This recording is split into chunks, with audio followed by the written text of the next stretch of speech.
I'm going to show you how to do an easy crockpot chili.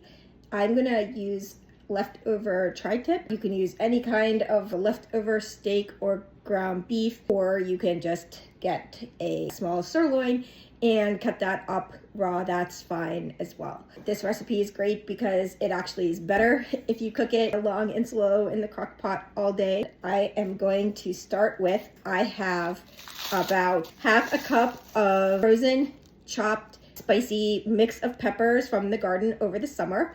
If you don't have that in your freezer, you can just chop up fresh any kind of mix of spicy peppers that you like, jalapenos or whatever. I'm gonna put this in.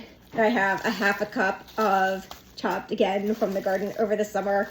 These are a sweet red pepper. You can add in, if you don't have happen to have chopped up in the freezer from the garden, you can just chop up any kind of sort of a sweeter bell pepper and throw that in. And I'm just throwing them in straight from the freezer, as you can see. Just getting 2 cloves of garlic, the garlic press in. This is just under a pound of leftover tri-tip.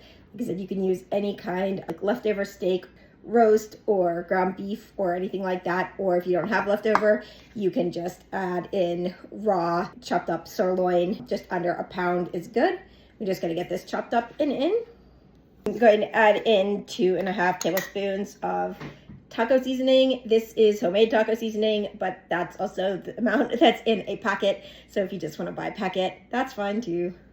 I'm also going to add about a tablespoon of this seasoning. If you don't have or like this seasoning, you can just add about a tablespoon of any other kind of seasoned salt that you do like. Half a can of tomato paste.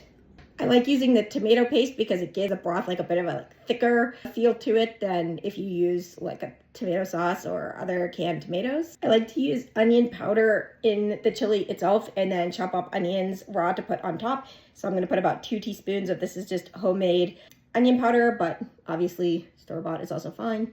Just a can of kidney beans that are just rinsed off in the sink, and about 2/3 of a cup of broth. This is chicken broth, but you can use beef broth or veggie broth if you prefer.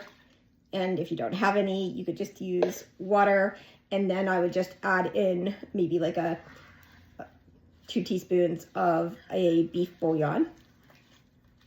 Just getting this all stirred up in here. And I'm just gonna get this going on low for about 8 hours.